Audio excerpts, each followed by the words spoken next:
Then we continue with our class, the laws of Yom Tov. We start with Sefer Chofetz Chaim, and big topic is a newer one.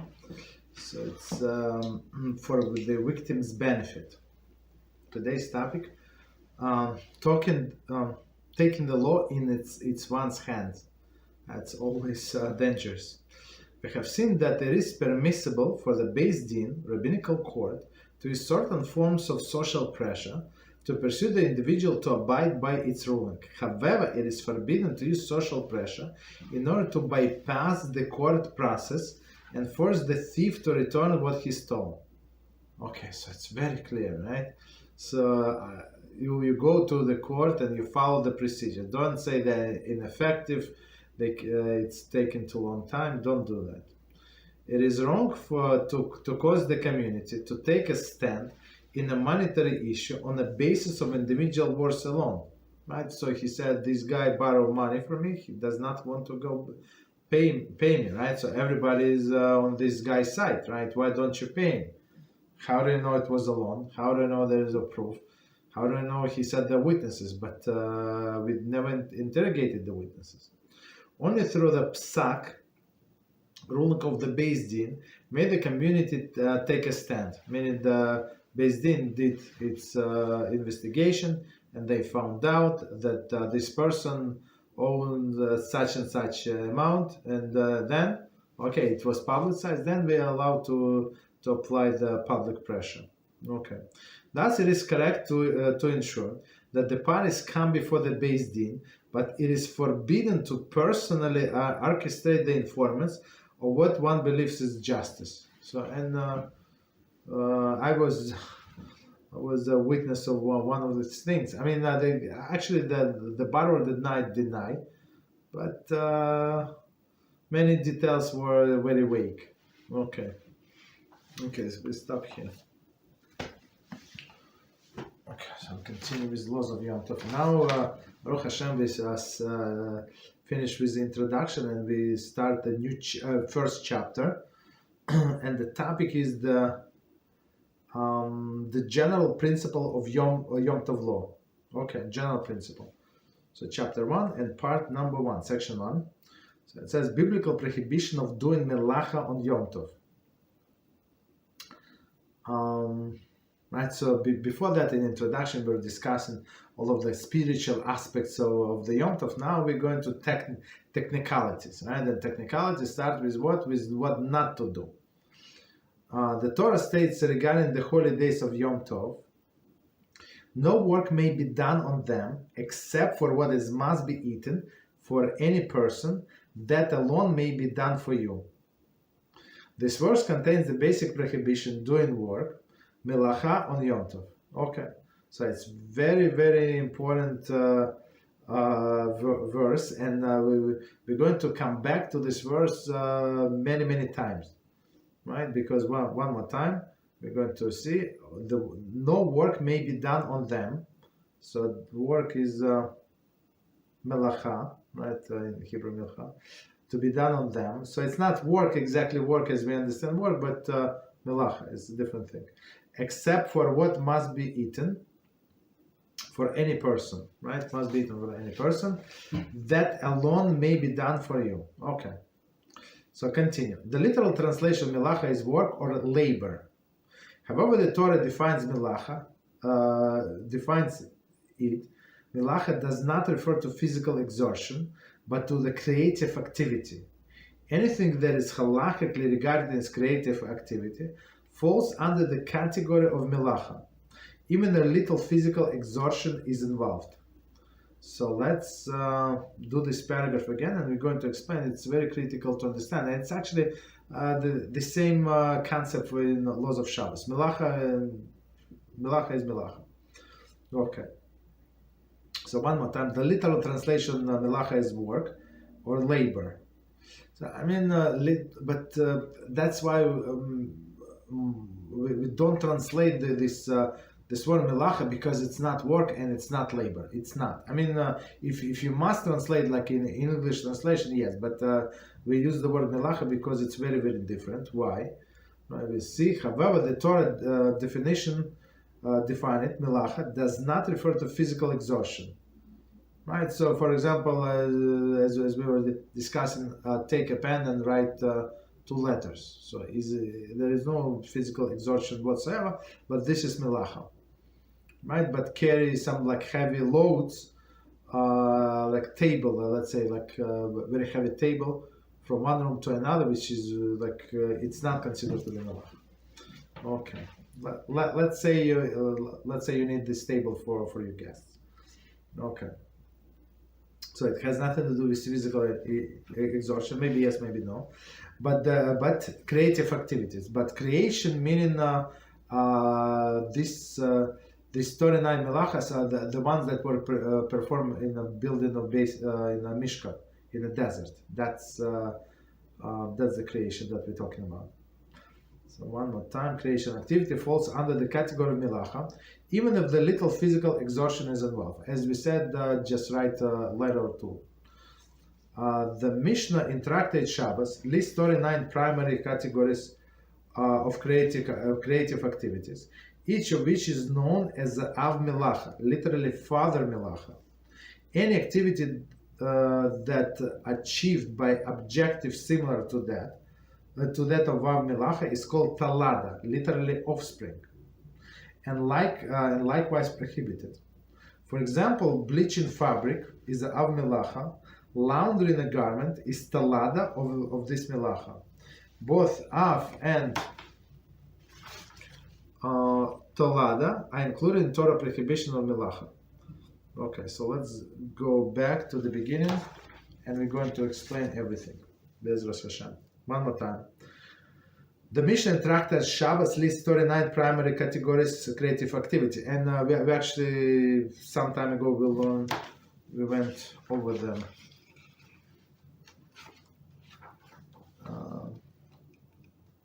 In the very beginning, I think it was like in the first class we listed all of them and we explained what is applied to us. So they were not so much, but okay.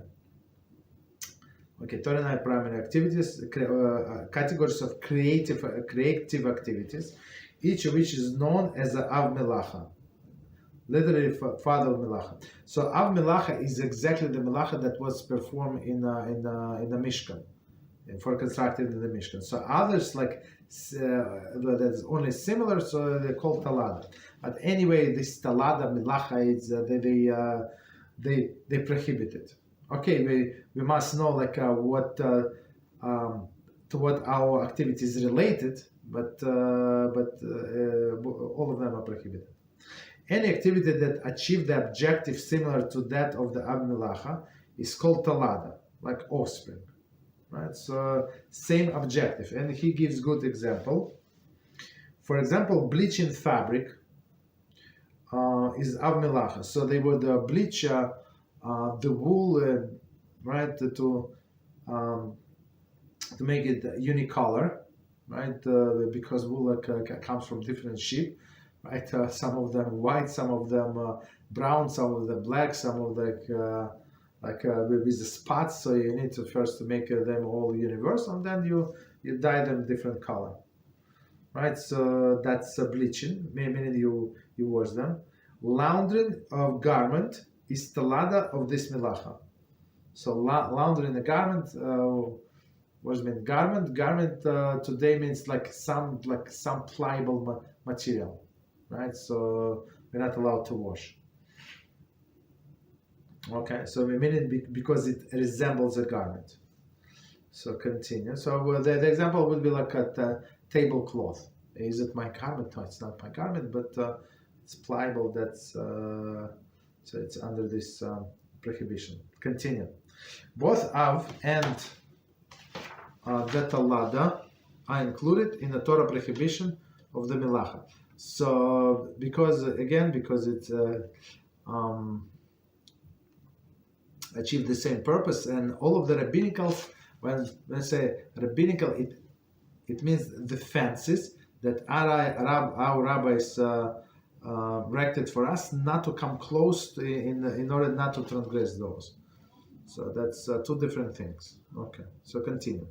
There is no difference between Shabbos and Yom Tov regarding definition of Melachah. All 39 categories are defined as Melachah on Yom Tov as well on Shabbos. However, in many respects, the laws of Yom Tov are more lenient than those on Shabbos. Most notably, the Torah permits the performance of certain Melachas on Yom Tov for the sake of preparing food. This will be discussed below, beginning in section 3 of this chapter.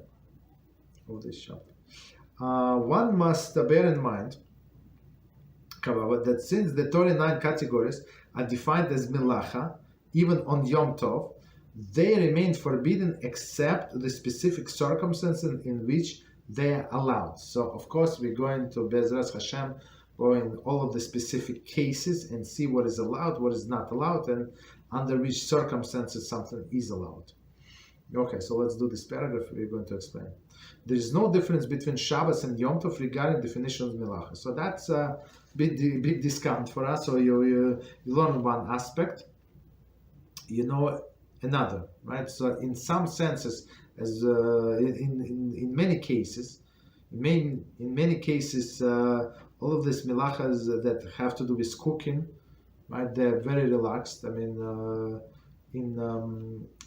on Yom Tov, but there are some other things that actually the sages make stricter on Yom Tov than on Shabbos. So in order for people not to be too relaxed on Yom Tov, right? So because have to respect the Yom Tov. So let's see.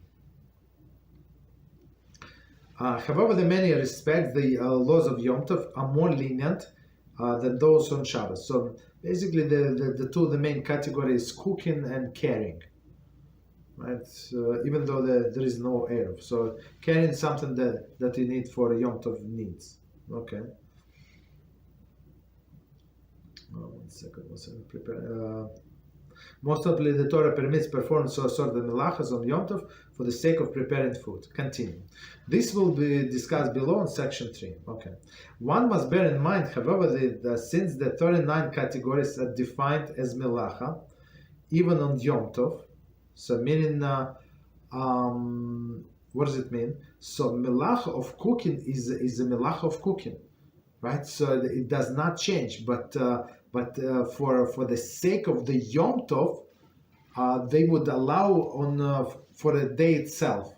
So meaning what? Just because you're allowed to cook, it does not mean that you're allowed to cook for the next week. So some people would cook, right? A lady would cook for the whole week, right? So soup or whatever, all of these dishes, okay, and they eat the whole week. There is no problem. Few different dishes. There is no problem, right? So she might think, okay, I'm going to cook for Yom Tov on Yom Tov. We're going to on Yom Tov anyway. So let me cook for like a big pot, right? So this would not be allowed. So it is some things, even cooking is allowed for Yom Tov, but it's allowed only under specific circumstances. That's very important. That's what the author is saying. Okay. So once I define even on Yom Tov, they remain forbidden except in specific circumstances in which they are allowed. So definition of Melachah does not change. Continue. Number 2. The rabbinical prohibitions. The verse, and you shall safeguard my observance, instruct the sages to create safeguards that will keep people from transgressing Torah prohibitions. Okay.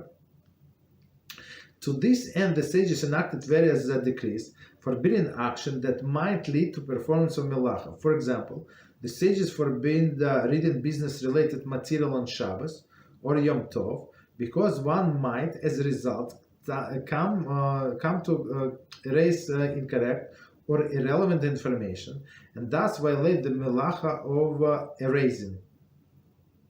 Mocheil. Okay, so let's do this piece one more time. We're going to explain. The verse states, and you shall safeguard my observance. Okay, so safeguard my observance, meaning don't do Melachah. Don't do this prohibition. right? Instruct the sages to create safeguard that will keep people from transgressing Torah prohibition. So this is actually, the way I understand it, it's one of the 613 commandments. But some commandments of this 613 are related to the community as a whole. So the individual is not obligated. For example, to bring a daily korban, right? It's not my personal obligation, but it is obligation of community, right? Some obligation upon the king, right? King cannot have too many horses, right, and other things, right? Or some obligations is on a judge, that he's not allowed to take bribes, and other things, that he has to investigate the matter thoroughly, right? And some of them is actually on our rabbis, right? So our rabbis are instructed, right, to create all of the safeguards so we don't transgress the Torah prohibition. So this obligation, of course, on the rabbis, but they have to analyze the current generation and wherever we live in, and if needed, they are allowed actually to create more like prohibitions if needed. Okay. Continue. So this commandments is on the rabbis, but we have to fulfill. This end, the sages enacted various decrees prohibiting actions that might lead to performance of Melachah, right? Might lead. So of course, it's, as we said, it's only fences, right? For example, the sages forbid reading the business-related material on Shabbos. So what is business-related material? So I mean, today we have all of this electronic, but in olden days, in my days, right? So you would have newspaper, right? New York Times or some other things, and you have a stock. In the middle, you have all of the stock prices. You understand, the clothes in tiny letters. So a person would try to look his stocks, look up his stock. Did it went down? Did it go up? And he might tend to sort. Oh, this stock is good. I have to remember on Monday call my broker and buy more of this stock, for example. And he would circle it, or he would do some, or he would read out the article about this stock or that stock or anything. So that's why our sages say, don't read, don't read, and don't take don't read the promissory notes and say, oh, this guy paid me. Oh, I didn't pay this guy. I have to put myself reminders. So all of these things, of course, are forbidden. Okay, and plus this thing that we are not allowed to take money or pay money. It's actually under this prohibition. Okay, continue. The sages also enacted a decree forbidding activities that resemble Melachah. So again, it's not exactly Melachah, but it resembles Melachah. So as the Mari signs, meaning from that other people would not suspect us of wrongdoing. Where these acts permitted, people might erroneously permit the performance of the similar acts that are in category of Melachah. For example, the sages forbade inserting flour into the whose buds have not been sprouted in water on Shabbos and Yom Tov, because this is similar to the Melachah of Zoreah, planting. It's a perfect example. Okay, so let's read this again, and we're going to explain. And when we had like a long time ago, when we had the guests, like almost like not almost every Friday, and some people would bring flowers, and sometimes they would bring flowers too late when Shabbos already started. That's an issue, and we asked them before, but people say yes and do whatever they want. Okay, that's created an issue. So here we go, and then they get upset. But okay. Let's see. The sages enacted decree forbidding activities resemble Melachah. So it's not Melachah. So what is the Melachah? Melachah is planting. So we're not allowed to plant the seeds into the ground, right? So how do you plant? You make farrow. You put the seed, and water it, right? That's the complete Melachah of planting, right? So, but even if you stick there is the hole in the ground, let's say it was plowed before, and you put the seed in there, so it's already planted, right? So, and some plant the seed, but some people, for example, you have a garden and you have flowers in this part of the garden, and you want to replant them in a different part of the garden. So you take them from one. So it's not a seed; it's a complete flower with roots, with everything, and you replant them.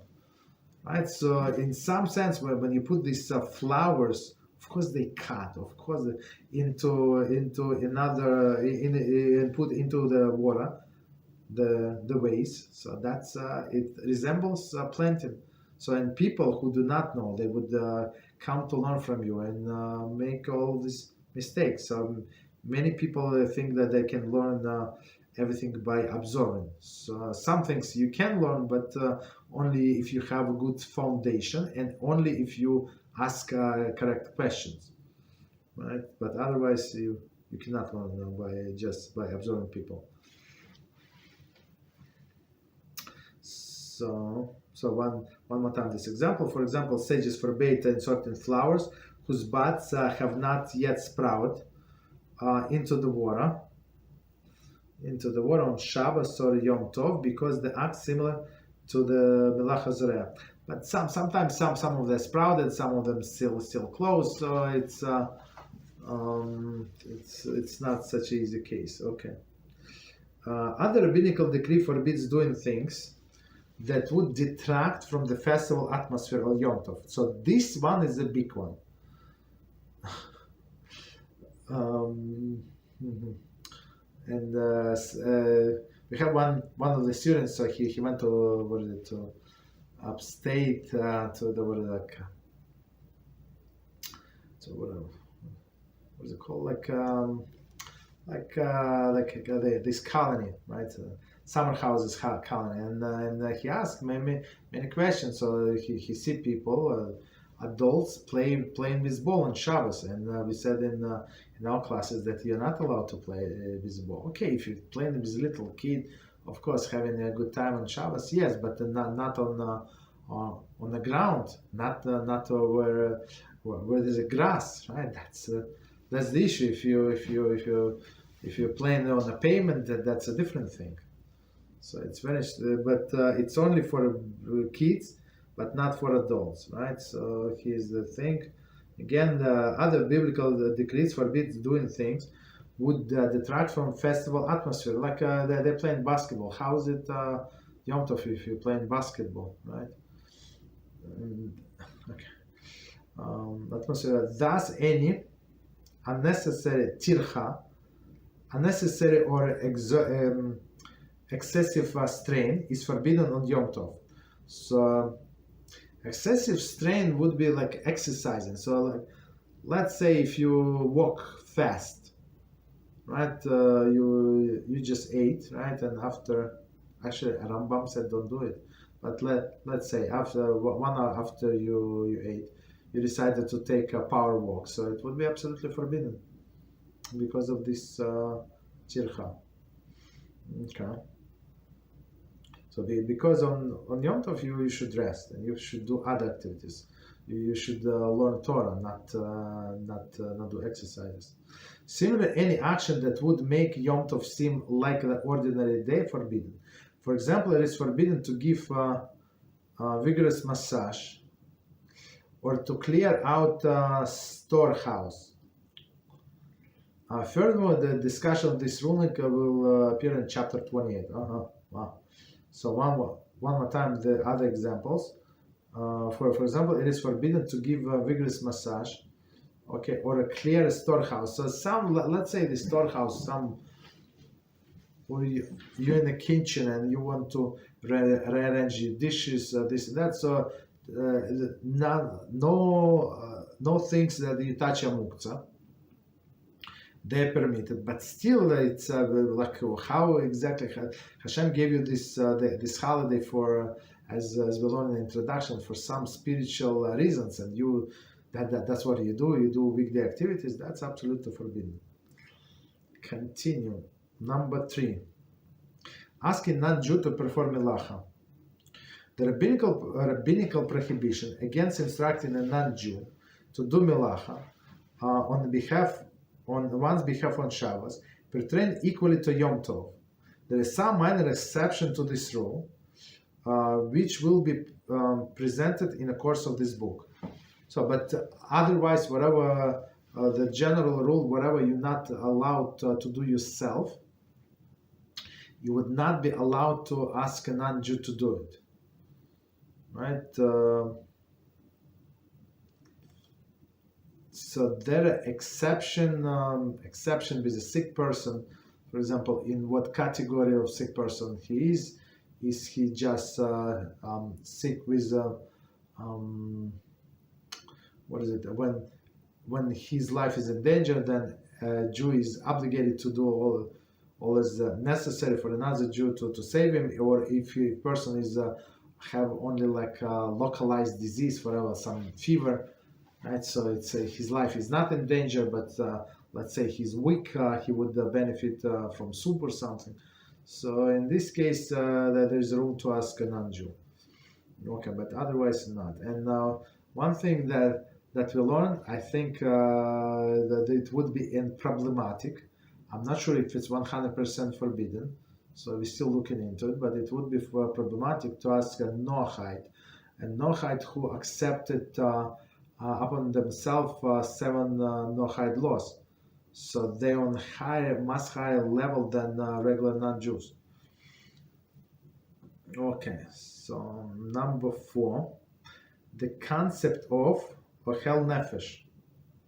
So, and this is very important concept that we're going to learn a lot from.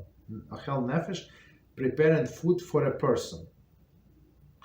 Okay, and with all of the derivatives. So what does it mean, derivatives? So in some cases, we would use the same process, but for something else, not for food preparation. Right? For example, you for food preparation, you're allowed to cook water. Right? Cook, I mean, you wanna boil tea, right? So you take fresh water from your tap, right, and from your sink, and then you make and then you boil it. Okay, there is no problem on Shabbos. You're not allowed to do it, but on Yom Tov you're allowed to do that. So, and there is a permission, the extended permission, that you're allowed to wash, for example, your face with your hands, other things on Yom Tov with warm water, hot water if you want. So, I mean, what is the issue? The issue is that you're actually cooking water in your water tank. So that would be allowed because it is allowed for food consumption. So it is allowed extension for other needs, Yom Tov needs, of course. Continue. The verse. We're going to explain Ocheil Nefesh. The verse cited at the beginning of the chapter, which contained the prohibition of Melachah on Yom Tov, concludes with the statement, except for what must be eaten for any person, and alone must be done for you. So that's as I said, we're going to go back to that verse many times. With this qualification, the Torah permitted the performance of certain melachas of Yom Tov for the sake of preparing food for human consumption. So he's very careful with his language. For human consumption, but not for animal consumption. Okay, for animals, it's proper to prepare beforehand. So it's actually very interesting. A lady left us a comment on one of our YouTube video, and she said, "Can you please make a lecture clip about taking care of animals on Shabbos?" So I never had anybody ask me this question. Very interesting. Even though we learn it, but I mean not in these books, but in original, right? In the Mishnah Brura, Shol HaMoed, there are extensive laws like how to take care of the animals. But it's first time So I told her that I said, let's start from regular with a kiddush, Shabbos kiddush, and other halachas, right? Why are you going to taking care of the animal? But she said, no, she's a farmer, right? Not in the States, in another country, and she wants to go to the Gior, and she's actually started the process, or in the beginning of starting the process. So she asked us to make a clip. Very interesting. It's not a clip, so just it's not a clip. It's very serious. So learning. There are many details how to take care of the animals. Okay. Very interesting. Okay. So, but here we're talking about human consumption. However, not all Melachah involved in preparing food are permitted. Okay. Chapter 2, I will deal with which melachas are permitted for the purpose and which is forbidden. So we just said that you're allowed to prepare food. Yes, you're allowed to prepare food for today, but you're not allowed to prepare food for tomorrow. For example, for let's say it's second day of Yom Tov, a person start cooking what are you cooking? It's afternoon. Nobody's going to eat until the end of the Chag, right? So meaning what? Person is cooking for tomorrow, for a weekday, so it would be absolutely forbidden cooking, right? When other cookings are also forbidden. Okay.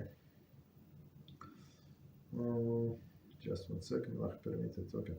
Continue.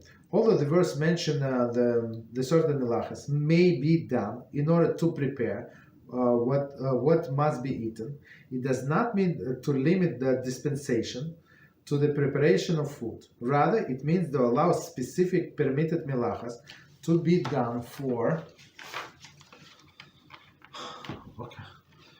the sake of any common human needs of or pleasure, such as warming oneself, right? Meaning making fire.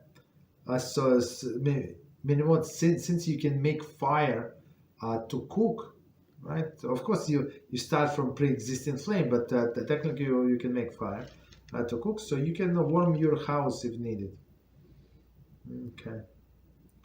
1 second. Warming oneself, or washing one's face with warm water. So this washing is I think it's the most asked question, right? That people have, right? We answered this question before, but in this book we're going to go with all of the details.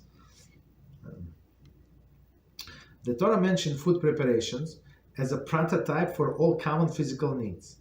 Since the Torah does mention the preparation of food, the dispensation is commonly referred to as the rule of Ocheil Nefesh. That is preparing food for a person. So let's stop here, going back, and we're going to explain a lot of information. Okay, so it says, although the verse mentioned that certain melachas may be done in order to prepare what must be eaten, it does not mean to limit the dispensation to the preparing food. As we said, but something similar, like similar melachas, similar activities that you would do for a preparation of food.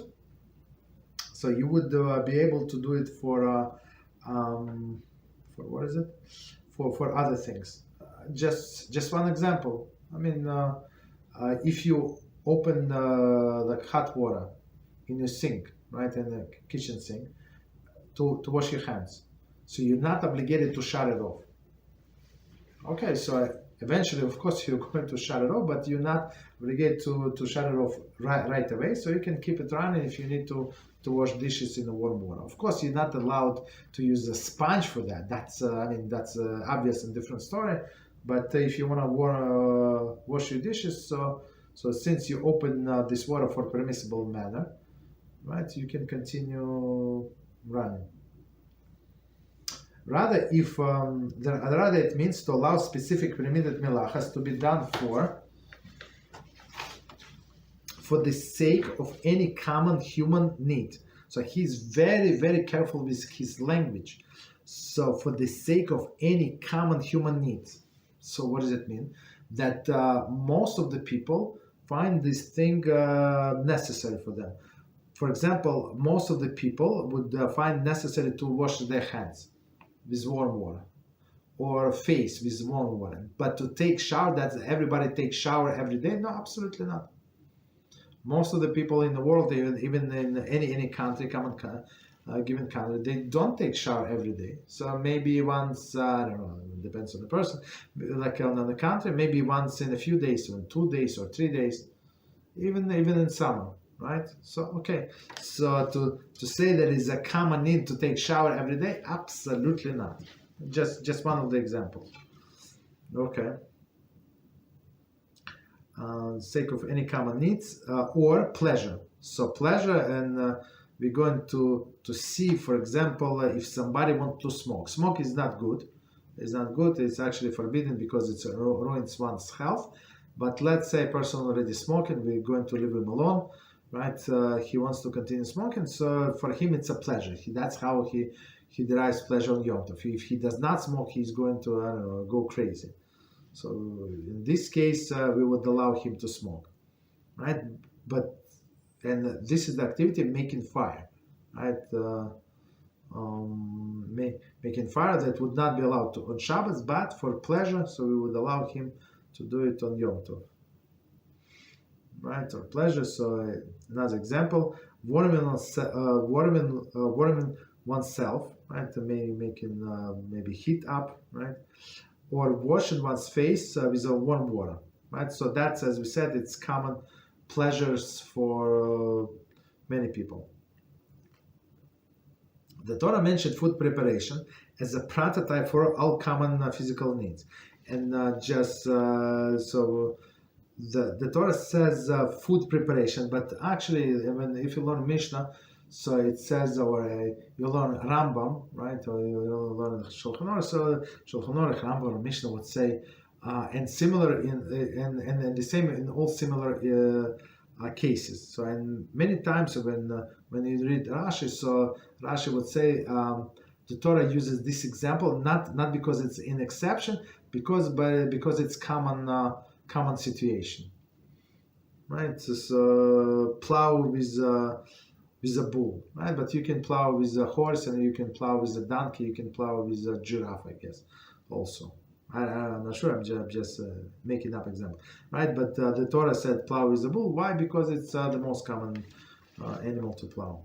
Okay, so again, the parallel is that the Torah will say for physical needs, meaning whatever needs to be done for food preparation, but it's actually applied to other things as well.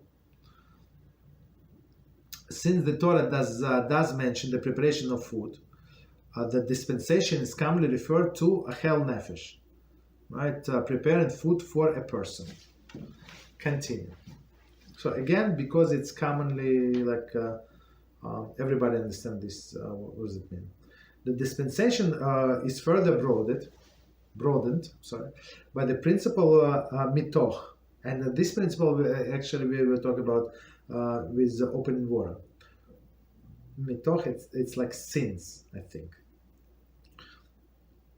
which states that since Melachah is permitted for the sake of physical needs, it is permitted even for no physical needs is involved. Right? So this principle applies in limited circumstances and will be discussed in detail chapter 3. Okay, so we're going to get to it. Beezrat Hashem. So meaning that mitoch, meaning one more time, we're going to explain the dispensation further broadened by principle mitoch, which states that since Melachah is permitted for the sake of physical needs, meaning what? I would give this example. Since you're allowed to carry food, let's say from house to house. Let's say you're planning to eat in your friend's house, right? And you want to bring a few dishes. They make 3 dishes. You make 3 dishes, and you combine together. You have beautiful lunch, right? So that's very good. So you need to carry this these pots or whatever these containers with food to their house, right? And through the public domain, and there is no eruv. So okay, so you would be allowed to do that, And mitoch, meaning what? Since it is allowed to do it for a primary reason, it would be allowed to something to do for not for the sake of the food, meaning what? Or physical needs. For example, you would be allowed to bring you book, right? For example, you on Rosh Hashanah, you allowed to bring your magzor. So if like in the shul, like a lot of people, if you leave your magzor, guess what? Maybe you're not at night. Maybe you're not going to find it tomorrow morning. Maybe yes, maybe no. I'm not saying, right? So some people prefer to take their book home. Maybe they're going to prepare. Maybe they for whatever reason. Then they're going to bring it back tomorrow, right? So of course it's not food, but you would be allowed to carry in the public domain. That's the definition of this mitoch, and same as for opening hot water. Okay, so 1 second. Let me quickly check time. 1 second. Okay, so I guess we're going to finish this section. Beezrat Hashem. So number 5, restriction on the dispensation of Ocheil Nefesh. Of course, as we said, we have to be careful just because it's we might think that something is a common human needs. Maybe it's not. So other things differently. Okay. So restriction of this dispensation on Ocheil Nefesh, as mentioned above, whatever is defined Melachah regarding Shabbos is also defined Melachah regarding Yom Tov. And all Melachas are therefore forbidden except in specific circumstances in which they allowed. So it's not like we cancel that Melacha. It is right. It's very, very important. He's very precise with his language, right? The Melacha is still Melacha. Cooking is still Melacha, but under the certain circumstances, this Melacha is permitted to do. But otherwise, like different circumstances, in the same day, it is not allowed to do. So he's very precise. He's an amazing Rabbi. Okay, continue. Thus, Simcha Bunim Kohen. Thus, even activities that are commonly associated with the preparation of food and are permitted when done for that or similar purpose are forbidden in some circumstances. Okay, so let's see. Thus, even activities that commonly associated with preparing the food and not permitted when done for that or similar purpose are forbidden in some circumstances. As we said, prepare for the next day. So even on Yom Tov, 2 days treated separately. So right, you're allowed to cook only for this day, right? But sometimes you're not obligated to count like how many pieces of chicken you're going to cook. Like if it's that does not there's no tircha, right? Like it's are you going to cook 5 pieces or you cook 10 pieces? Maybe somebody wants to eat more. Maybe your guests are going to come and they're going to bring their friends with them. So you don't want to be embarrassed. So you want to cook 5 extra pieces, 6 extra pieces. So there is no problem. But if you have intention that it's for tomorrow, that's not allowed. So that's what he's saying here. The very same verse that allows doing melacha for the sake of food preparation also teaches that some of the restrictions that apply for this dispensation. It states except for what must eaten for any person.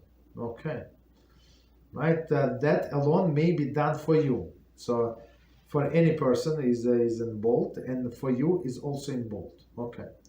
The expression for any person teaches that one may perform melacha only to satisfy the need of the common to most people. Okay, as we said, so most people. Thus, it is permitted to heat water in order to wash one's hands, face, and feet. So that's 3 common things. Since this is daily necessary for most people. However, it is forbidden to heat water for a full bath, since this is not considered daily necessity common for most people. Okay, so let's do this piece from the beginning and we're going to explain. The very same verse that allows Melachah for the sake of food preparation also teaches, right? So on one hand it says, yes, you're allowed to do Melachas for food, but there is a restriction. Restriction applied to this dispensation. It states except for what must be eaten, right? So that's for any person. So okay, it's a big restriction. That alone may be done for you.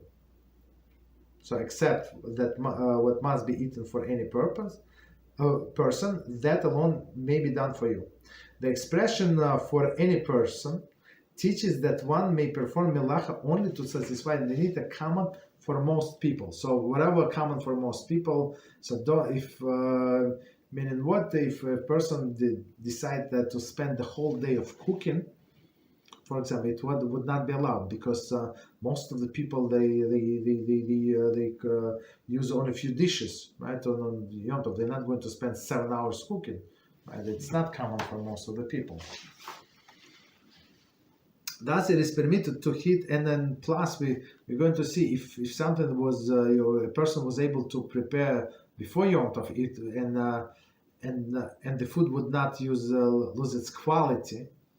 So like I don't know, like soup, if you prepare before Yom Tov, why if it stays like in the refrigerator for a day or two, it's not going to ruin the soup. Or maybe meat, yes, if you prepare meat fresh on Yom Tov, maybe it's better, but fresher. But otherwise, most of the food is preferably to do it before Yom Tov because it's not going to ruin the quality.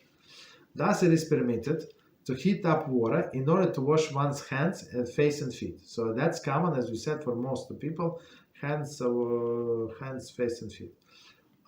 Since this is daily necessity for most people, we said that.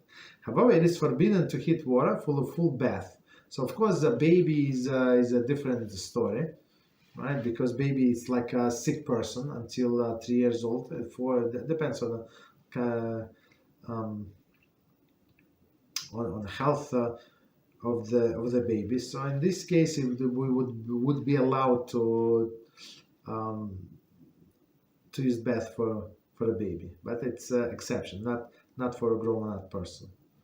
For us, it's not constituted daily necessary for most people. Continue. The expression that alone may be done for you teaches that the dispensation allowing the performance of the Melachah was granted only when the action will be done to satisfy the need of Jewish person. It is forbidden under general prohibition of Melachah to perform any normally prohibited labor solely for the benefit of non-Jew. And we actually made this clip. Made some people upset. Baruch Hashem.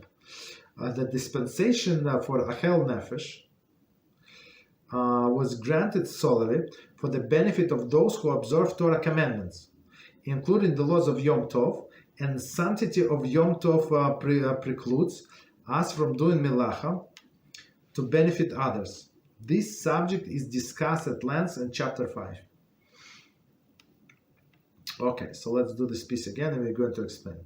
The expression that alone done for you teaches that dispensation allowing performance of the Melachah was granted only for the action will be done to satisfy the need of Jewish person. So for you, meaning non-Jews are not you. Okay, so it is forbidden under general prohibition Melachah to perform any normally forbidden labor solely for the benefit of non-Jew. So meaning what's Halachah is, it's actually from Chol HaMoed, you're not allowed to invite non-Jews to your holiday, and we are actually discussing this class as well, right? So you would say okay, but for a first night of Yom Tov, for sure everything was prepared before. They say no. Sages say no because why? Exactly the same reason that we said about flowers. People would learn that they say, yeah, you can invite non-Jews for the first night, so maybe for the second night is also no problem. Maybe for the first day, second day, also no problem. What's the difference? So they would not know the difference. That's why the sages say not allowed. And same applies. People left us commentaries like to non-observant Jews. So you have relatives, and they Usually they spit in the Torah, but they like matzah or whatever they like, your matzah, shmura matzah, right? And they want to come to the Pesach Seder. So we say no, absolutely not. So this Jewish cousin of yours, right, that is intermarried, right, and not observing anything. So you're not allowed to invite him because he's considered to be non-Jew for this category, right?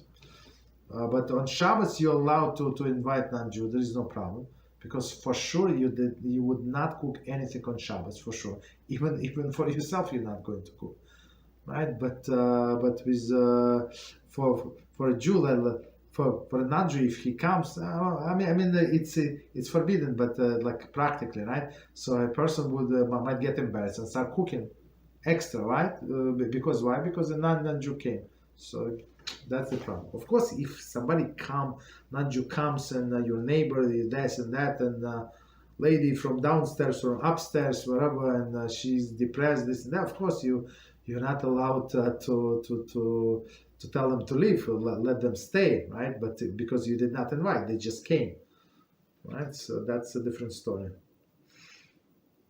Okay, so again, we learn this from Melachah is done for you.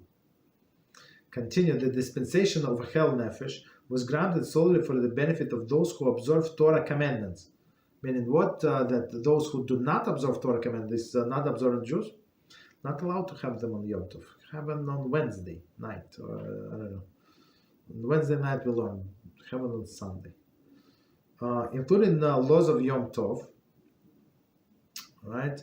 And sanctity of Yom Tov precludes us from doing Melachah to benefit others. Okay, so these people who do not observe mitzvahs, they're not in category amisecha.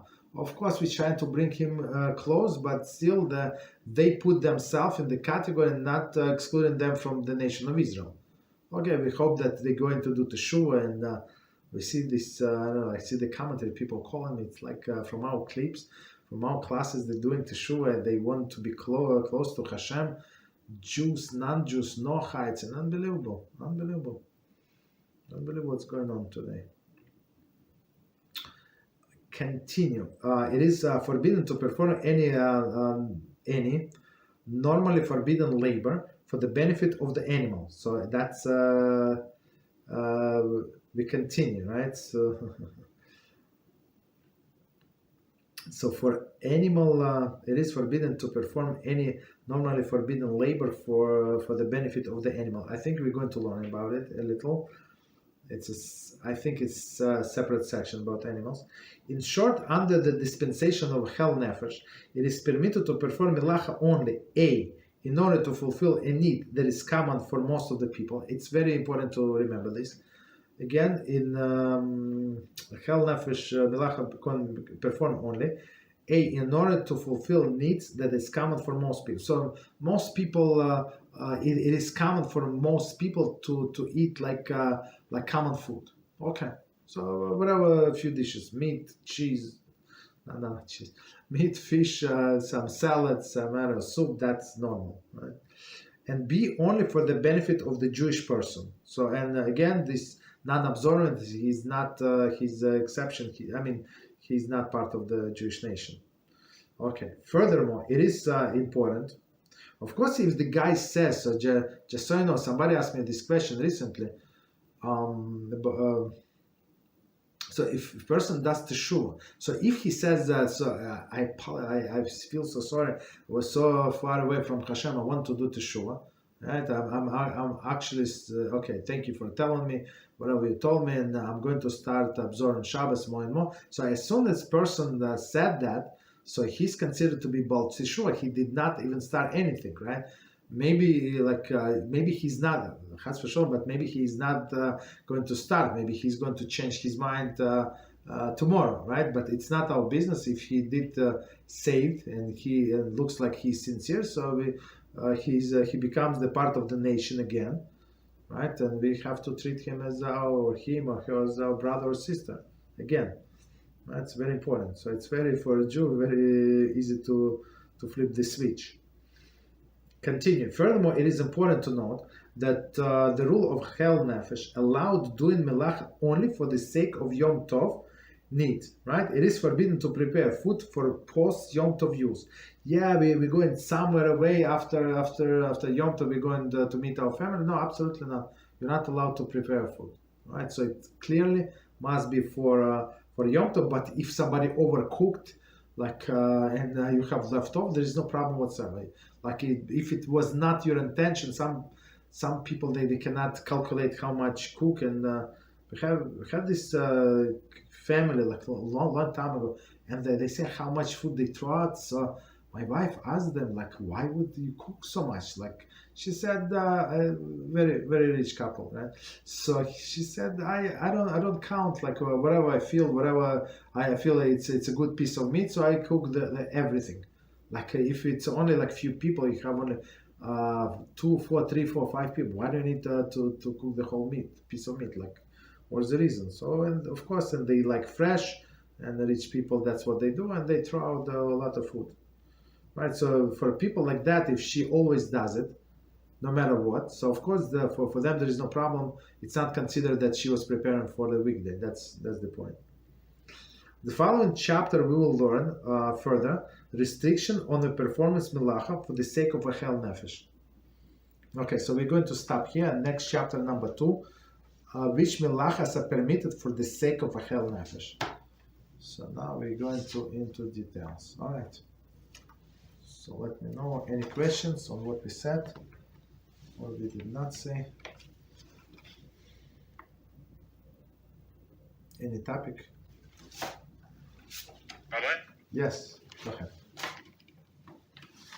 So, in regards to cooking on Yom Tov, no, not in regards to cooking, actually in regards to benefiting from a pre-existing fire that was lit before Yom Tov, is this the same fire that we have to use for cooking? Okay, so let me explain you like this.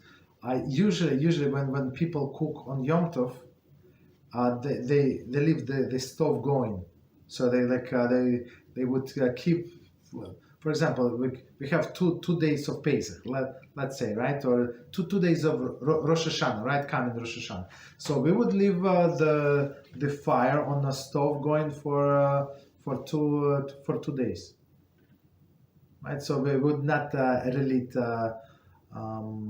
the stove. But for example, if you want to, for example, you have your food, everything is ready for a first day, and you might need only the fire in the morning. So you don't want to burn this gas or whatever you're using for 8 hours, 9 hours, right? You would need only in the morning. There's no problem. So you can light up the stove from a pre-existing flame, right? So there is like yard-side memorial candles for 48 hours, right? And you can use sometimes like one time we ran out of this 48 hours candles, so we have only 25. They 25, 26 hours. So we used 2 candles. So after one candle, after 1 day, we actually lit the second candle, and there is no problem. But for convenience, people use 48 hours candles. And from this candle, you can light the candles on Yom Tov candles. And if you need to start cooking, so you can start the fire from that candle, yes. Thank you, Rabbi. So, if the person doesn't have like a stove that works with gas or propane, the person only has electric burners, electric stove, or a hot plate. Does he have to leave it on through all Yom Tov? Yes. If I need to cook, for example, we try not to cook. But sometimes when people like to, whatever, sometimes we must cook, right? Sometimes, but I'm not sure. Like maybe past few years we did not cook at all. So like whatever we cooked before before the holiday starts, and even I don't remember. Like sometimes it's 3 days in a row, right? So it's Thursday. So it's a holiday. I think that's what this year. Pesach. Maybe I'm mistaken. So it was the holiday started Wednesday night, so it's Thursday, Friday, and Shabbos, 3 days. So it's proper to cook for all of the 3 days in advance. So like enjoy on Yom Tov. Don't start cooking. It takes time. It detracts from enjoyment of Yom Tov. And so, but if needed, okay, you can start even actually from the beginning. Yom Tov, you're allowed to shed the cow. You can kill the cow and start cutting up and salting and do whatever you need from the very beginning. Is it recommended? No, but in olden days they did not have refrigerator, and of course the fresh meat is much better than refrigerated meat. All right, it's there is no doubt about it, right? So they would do the shkita on Yom Tov. Okay. But today, since we have refrigerator, there is no such a need. Just prepare, it's proper to prepare. I mean, again, it's not halach. It is allowed to cook on Yom Tov, but from my personal experience, just don't, it detracts from my enjoyment of Yom Tov. That's the thing. Okay.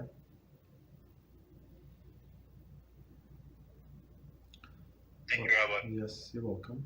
What else? Well, I have more questions, but I don't know. Yes, go ahead. Yes. So if somebody have a question, please raise your hand. Otherwise, Daniel, go ahead. Thank you, Rabbi. Also, about the same topic of Yom Tov, when it says for the sake of any common human need of pleasure, such as warming oneself or washing one's face with warm water, this water has to be warmed with this persistent heating source or fire that we're talking about, right? Or can it be done with an on-demand heater or something like that?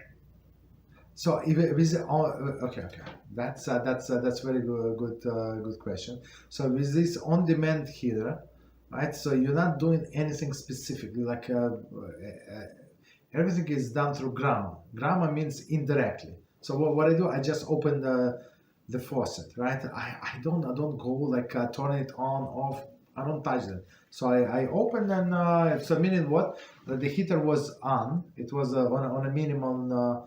Even though it is called on demand, but it keeps some kind of temperature, I think. So it's not exactly cold water, I think. But even if it's cold water and it's like and this there is some element is working there, I think should not be any issues.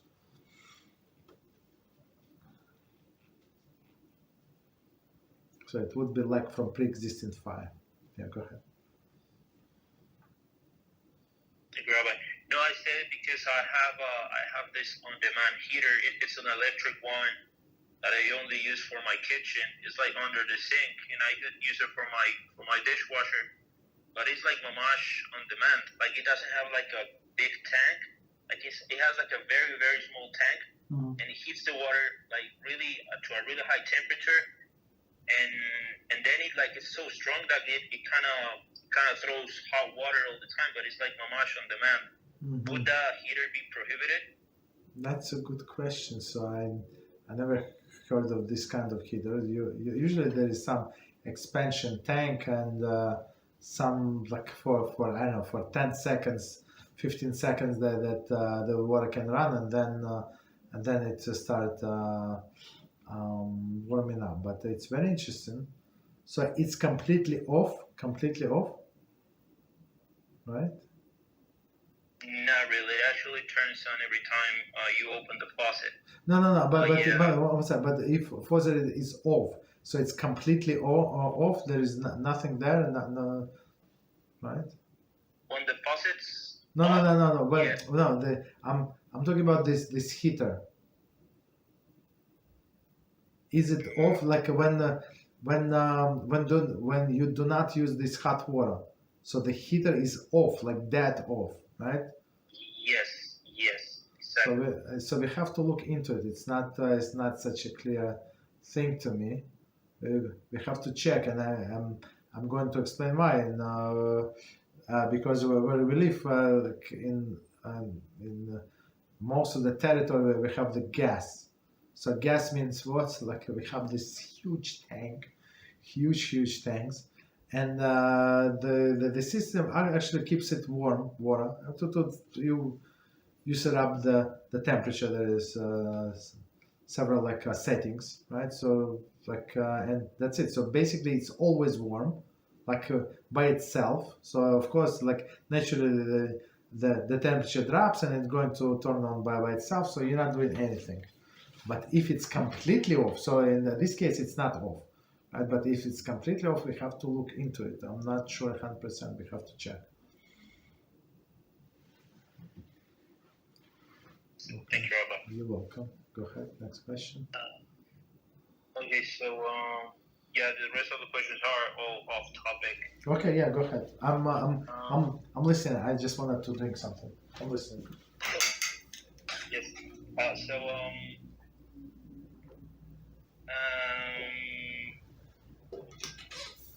Okay, so let's check real quick here. I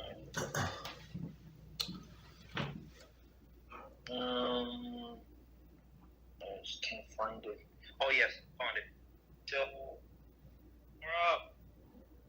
there's mentioned, especially in the case of Yaakov Avinu and Avraham Avinu, that they have, so to speak, favorite children. For example, Yaakov's favorite children was Yosef Atzadik, and when the Akedah that mentions Hashem has this conversation with Abraham when he tells her to bring his beloved kid and to bring him here up as a korban. Mm-hmm. So this question is more for people who are parents. Is it okay if parents have favorite kids as long as they don't make it too evident? Because it seems to me that it's pretty much impossible not to have a favorite one. Mm-hmm. I know. I just wanted to delve more into it. Yeah, that's a very good question. So it's absolutely forbidden to show off. So a person can keep this secret and stuff like that. So it would be no problem, as you said. It's impossible, right? On one hand, so this child, they always good to you, always ask you question, always ask you permission. Even some other kids, they do whatever they want. You understand? But this is just the sweetest angel, right? So of course it's your favorite. I mean, that's every normal person. But to show to all other kids, that's a killer, and it's you bring curse upon this child and upon other kids. You understand? So if you cannot keep it in secret, very deep secret of your soul, so you're not. So maybe it's better not to have this favorite child and just forbid yourself to treat them favorably. You understand? Because that's you see what happened with Yaakov. So Yaakov, he loves this Yosef, and that's what happened. So that's all of the brothers start hating him. It was their problem, but anyway, after Yaakov was suffering for 22 years without Yosef, and mourning that he was gone. So that's a big issue. That's a big issue. You understand? And it started because he showed the favoritism to one child. So and I learned in the first hand, right? So this don't do it. Don't do it.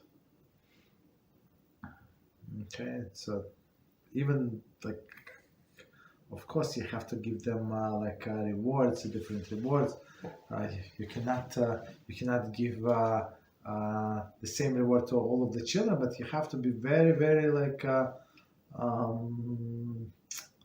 I don't know, very good. I think educator and politician. Don't do in open. Don't do it in open and try to be like I don't know. It should go case by case basis, but not in front of everybody for sure. No.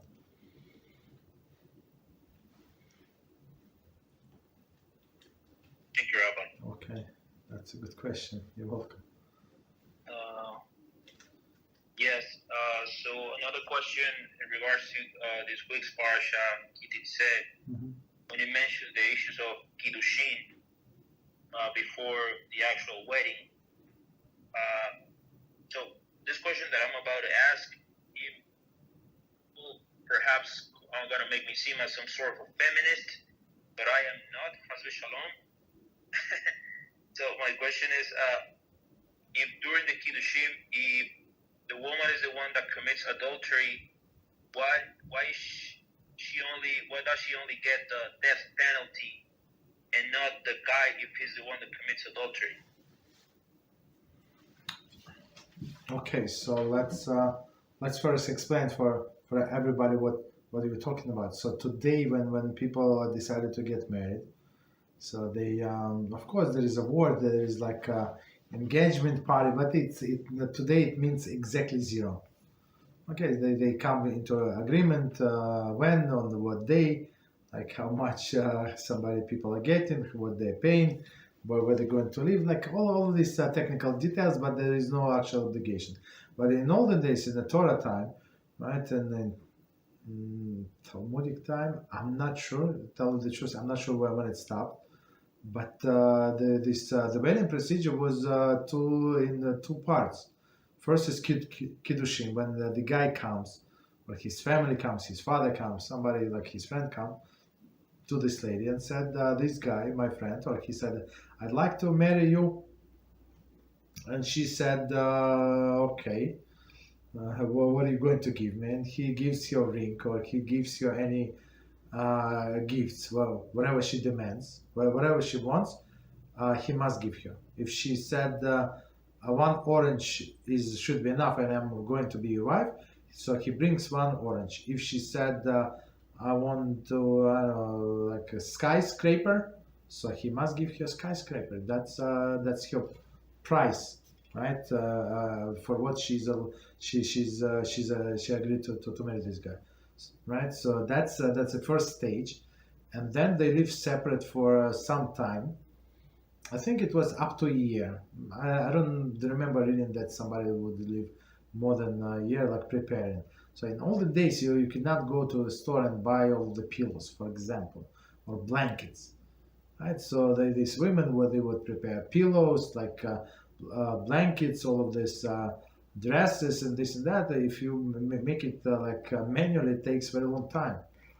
Was it ever available for sale? I think so, but it was proper to do it themselves. And they would live separately for how long? As we said, up to a year, sometimes 3 months, 4 months, 6 months, depends on them. So, and this lady was a semi-married person. After she agreed, so he said, you are consecrated to me. And she agreed that she's consecrated to this guy. So if she changed her mind, or he changed his mind, they have to divorce. So even though they never worked together, they never spent 1 minute in a closed room, right? The only conversation they have, of course, maybe in the room, but maybe other people left the room. So for example, to them speak privately, but all of the doors were open, was no actual privacy. Or they would meet today what people would meet in a public place, right? So everybody would see them, like in the lobby of a hotel or something, in some a public place in park that everybody can see what's going on, right? And if they decide to not to get married, okay, no problem, but he has to give you a get, meaning divorce. So the question was just asked, right? So in one sense, she's married person, but in some sense, she's not completely married person. Because why? There is no second stage of this marriage, which is chuppah, and the most important part of this chuppah is not chuppah itself, but what happened after chuppah, that they have relations when he takes you to his home, and they have relations. That's when the wedding complete. But before these relations, the wedding is not complete, right? So she's married in some sense, yes, but in some sense not. She's not married. Right, so in what sense she's not married? If I remember correctly, if he dies, she cannot inherit after him. Well, let's say there's no other heirs. I don't think she can inherit. So because they're not completely married. Okay, so that's the thing. So now she commits adultery. So now we're going to this example. So only she gets a death penalty, but not the guy that was with her. But right, but to draw the parallel, when we're talking in a Parsha Naso, when we're talking about the case of Sota, this wayward woman, this rebellious woman, right? So she, for sure, she had committed adultery. So in this case, I mean, not Sota. Sota is a suspected woman, but if she would commit adultery and they were witnesses, this and that, so we would execute her and this guy that was with her.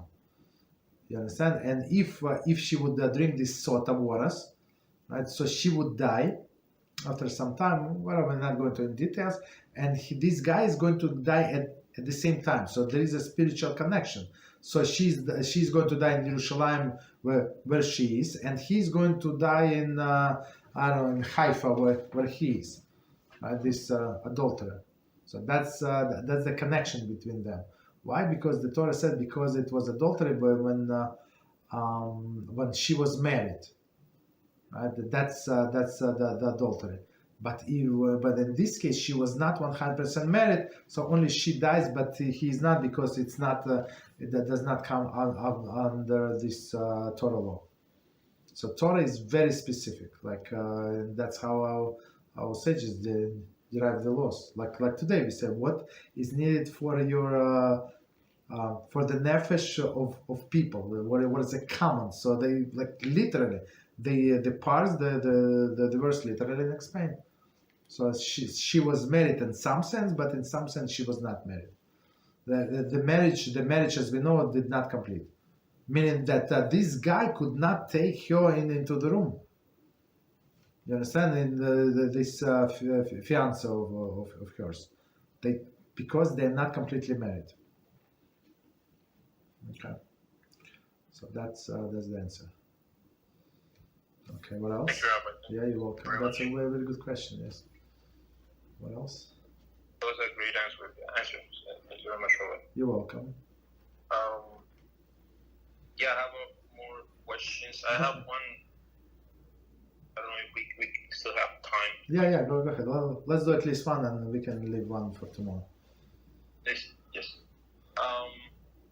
Okay, so I don't know if I am right on my facts here, but I some time ago read in Mishneh Torah that when a person commits certain sins, he can be punished in certain ways, several different ways actually. Mm-hmm. And one of them is if his kids or his babies, for example, I believe up until the age of 10 get sick or die, that would be some sort of a punishment for the person. I don't know if I'm right on my facts here. Yes, you're right 100%, but it's not politically correct. So if you tell today to somebody, so they would deny it. But that's exactly the thing, right? So yes. But that was not the question. I just wanted to double check if I was right, because the question is... you're right 100%. Yeah, go ahead. Thank you, Robert. Thank you. So my question is, let's say this baby, Hazbe Shalom, gets sick because of what his parents did. Mm-hmm. He gets, he gets cancer, something like that. Does that sickness that he got, was that produced by what his parents did, or was it something that he would eventually get because of something he did in a past life? But this, because of what his parents did, he got it ahead of time as a way to punish their parents too. I don't know if the question was. Yes. No. The question is crystal clear.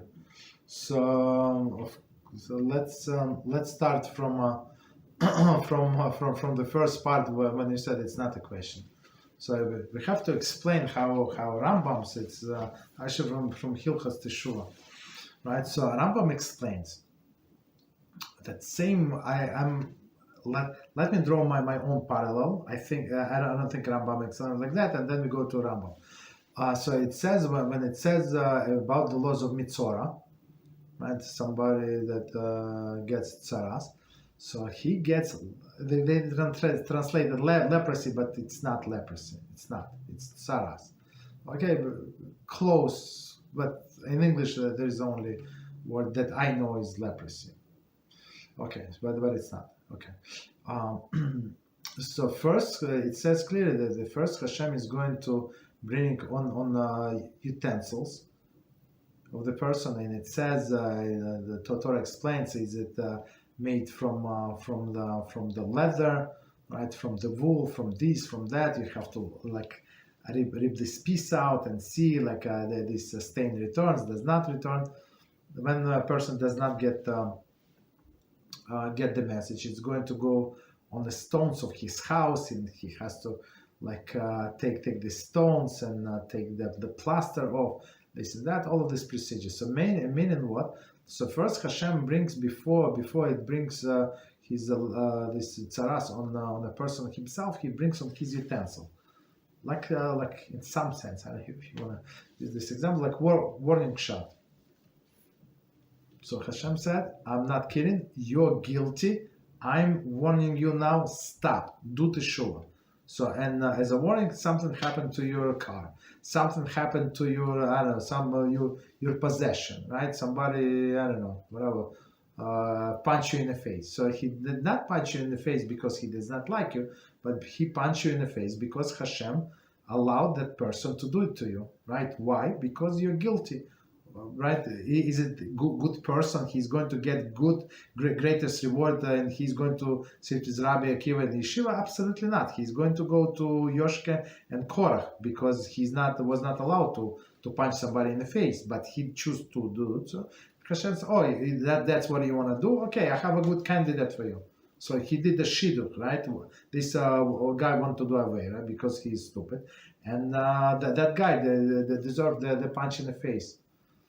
You understand? So when a person gets all these signs, he has to read that something is wrong. It's something on a bigger picture. The problem is not with stupid guy. The problem is not this with my car, this and that. So I have to get the picture. I have to do teshuvah about something else, and that's when you have to do like soul searching, like what I'm doing wrong.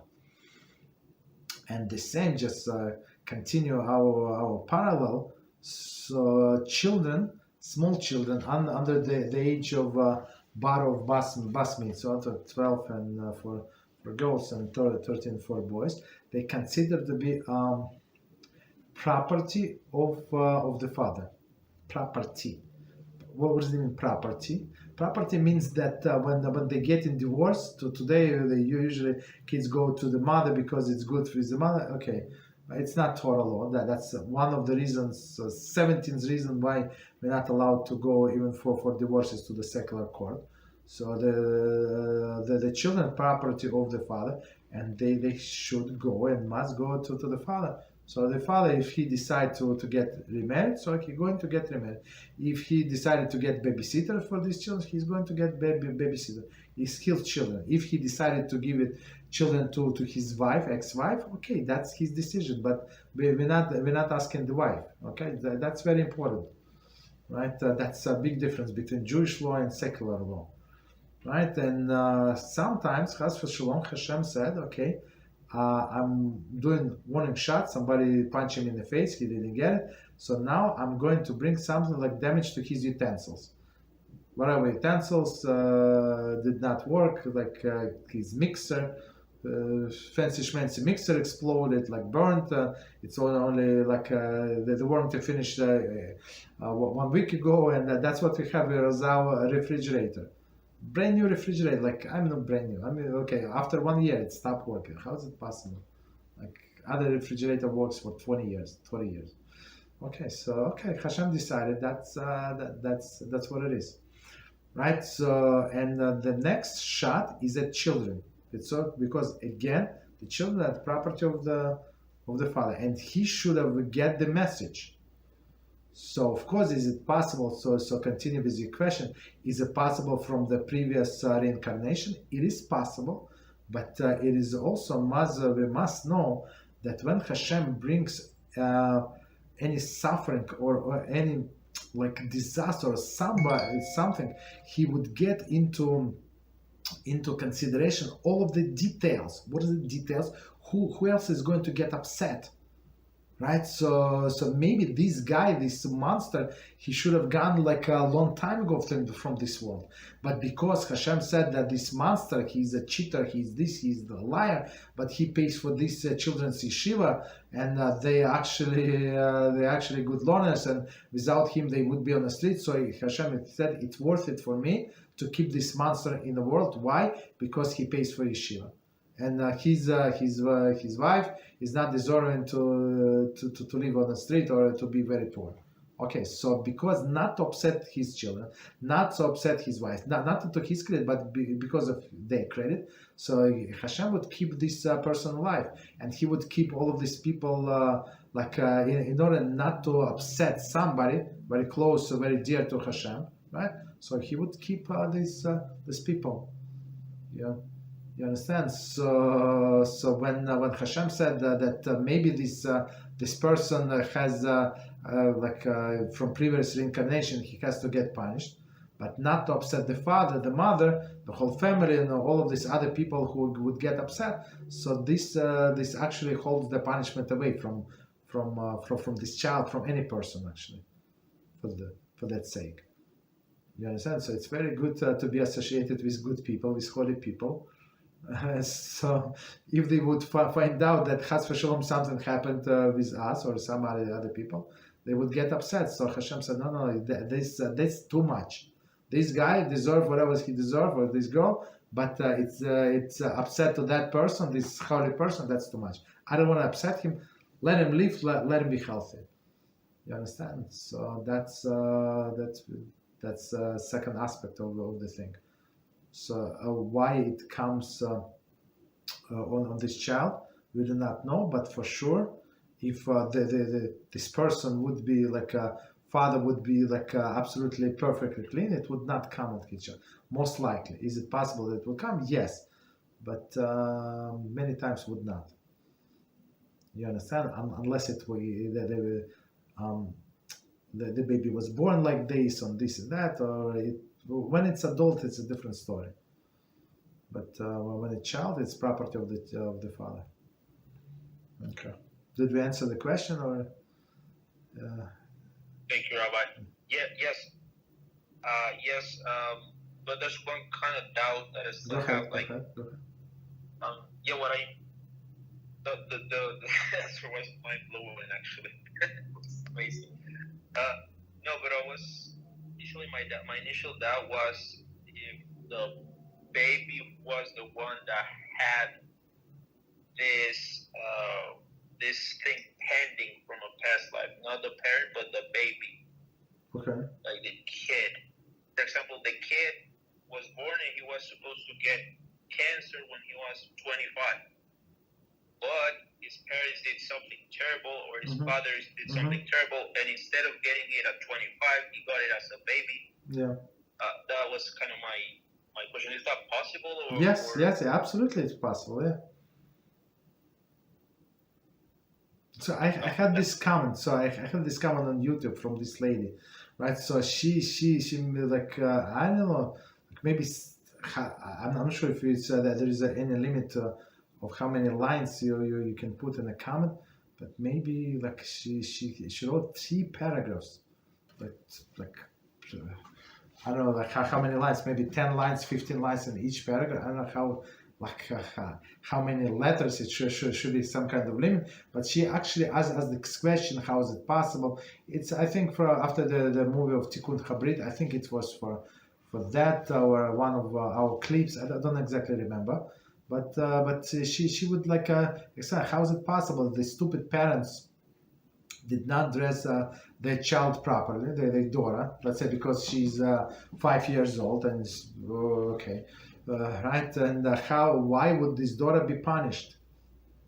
Right, so that's our boy or what they did. Like, how is it fair? Because of the stupid parents that these innocent children they do not know better would be punished. And I didn't answer yet, but the plan is to do the clip Beezrat Hashem, and that's exactly yes.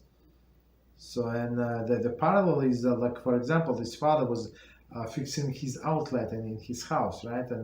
And he has this wire stick. He got the call from the work, right? So he left all the tools, the wire sticking out of the outlet, and he went to take a call. And guess what? After 15 minutes of call, he forgot about these wires, and his little son comes to this outlet and got electrocuted. Is it false? Is it fault of the child? I don't know. Is it because it's not his innocent child? He's not going to get electrocuted? Absolutely not, because of the stupid parent, right? Or there was I remember saw a baby. I was almost like fainted. And what happened? Somebody told me what happened. Mother was on the phone talking to her girlfriends. This little baby, so she climbed on a little stool.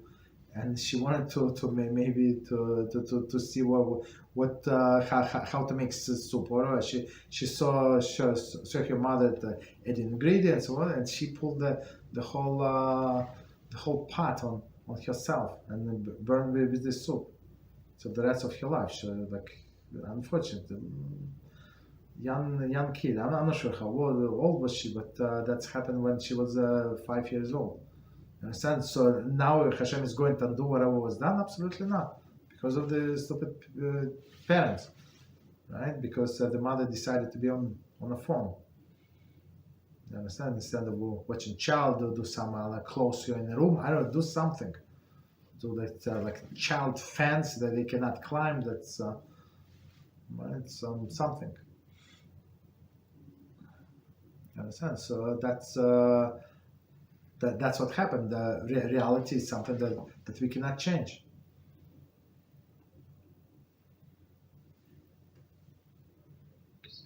Thank you very much, Rabbi. That was amazing. Yeah. So it's from this life, from that life, from stupidity of the parents.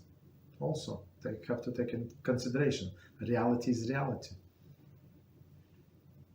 Yeah.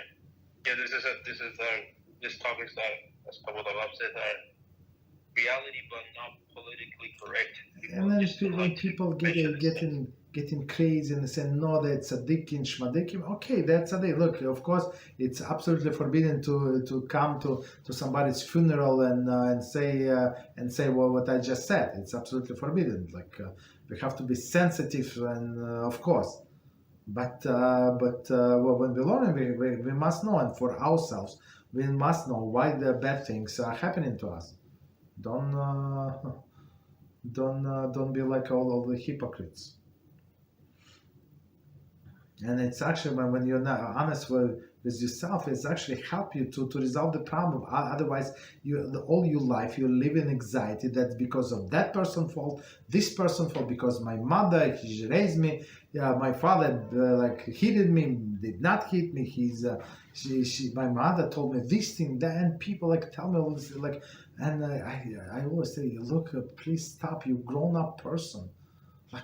Whatever mother did to you, you were in the third grade. Okay, you were in the third grade, but now your grandchildren in the third grade. So grow up a little, right? You're not going to forgive your mother.